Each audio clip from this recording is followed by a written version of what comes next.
Bonjour, Sarah Aristide, avocate au barreau de la Guadeloupe, Saint-Martin et Saint-Barthélemy. Aujourd'hui, je vais vous parler des violences policières et plus particulièrement d'une affaire qui fait grand bruit, hélas, depuis pratiquement 5 ans. Il s'agit de l'affaire Clodo.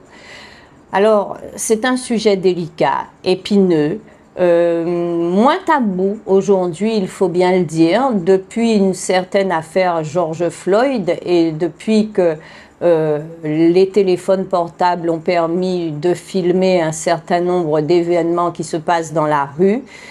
Le monde entier a été ému par la mort de cet homme qui est mort dans des conditions absolument épouvantables, en direct pratiquement, et même pas pratiquement en réalité. Et la condamnation de ce policier a fait grand bruit parce qu'elle a montré qu'il était désormais possible aux États-Unis, où il faut bien le dire, les violences policières sont extrêmement racisées, que la mort d'un homme noir par un policier blanc puisse donner lieu à une condamnation. Elle a mis en lumière, cette affaire, toutes les violences auxquelles on peut être confronté, parce que la France n'est pas épargnée, loin de là, et la Guadeloupe non plus, singulièrement. On peut penser, par exemple, à ces affaires Salin, de cet étudiant qui revenait du cinéma et qui rentrait très gentiment sur lui, son meurtrier ayant été acquitté par la cour d'assises de Paris. On peut penser plus récemment à des affaires Assor ou Séni. Et puis, cette affaire Clodo, dit Clodo, puisqu'il s'agit de Claude Jean-Pierre, dont nous avons commémoré il y a 1 ou 2 jours, le 3 décembre, l'anniversaire, le triste anniversaire de sa mort. Cette affaire a été mise en lumière d'une part par une incroyable mobilisation populaire, stimulée, générée par une famille exceptionnelle, sa fille, son gendre, mais également ses frères et sœurs qui n'ont eu de cesse de s'enquérir de la vérité, de vouloir qu'une vérité judiciaire éclate et qu'il y ait un procès. Et plus récemment, par le fait qu'Harry Roselmack ait tourné un documentaire sur cette affaire et accessoirement sur celle dont je vous ai parlé précédemment, un documentaire qui s'appelle L'État républignal. Alors, on est revenu sur toutes les affaires qui nous ont occupés. Et puis, l'affaire Clodo, qui nous intéresse plus particulièrement, a beaucoup ému l'opinion publique parce qu'il s'agit d'un homme qui aurait pu être le père de n'importe lequel d'entre nous, le frère, l'oncle, le cousin. C'est l'exemple type du brave homme qui va répondre, acquiescer à un contrôle de gendarmerie. Et par un jeu de circonstances absolument surréaliste et violente, va se retrouver d'une part tétraplégique, puis quelques semaines après, mort.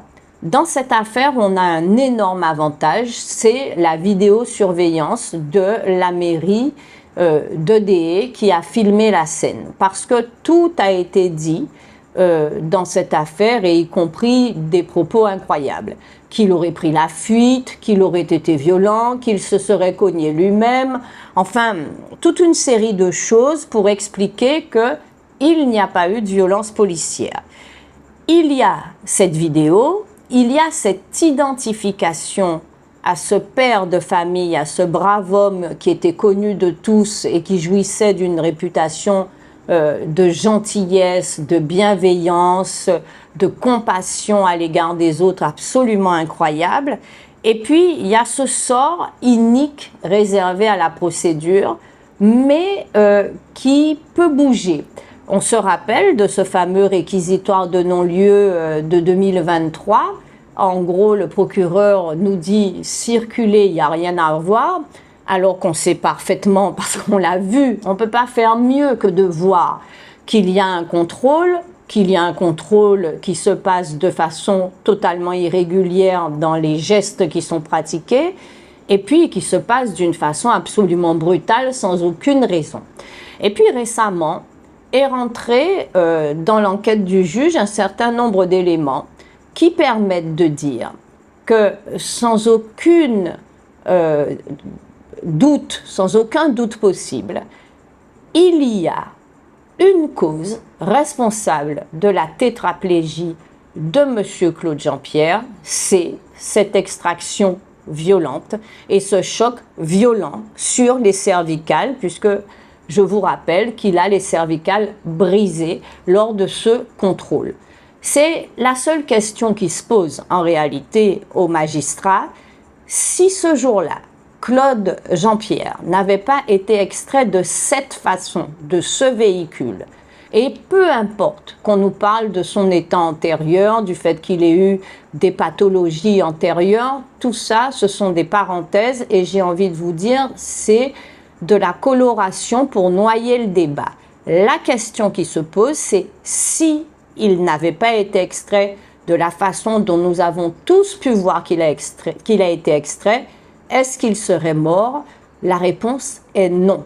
Donc aujourd'hui, il va falloir prendre ses responsabilités, décider enfin qu'au lieu de promouvoir ces gendarmes parce qu'ils ont été promus quand ils ont quitté la Guadeloupe, il serait temps de les mettre en examen, de leur faire subir des questions parce qu'on sait qu'ils ont raconté beaucoup de versions dans cette affaire et il serait temps qu'ils disent en réalité ce qui s'est passé et que d'une façon beaucoup plus générale, ils soient renvoyés devant une juridiction pour pouvoir rendre compte enfin de leurs actes et que la famille de Claude Jean-Pierre puisse commencer à envisager de faire son deuil.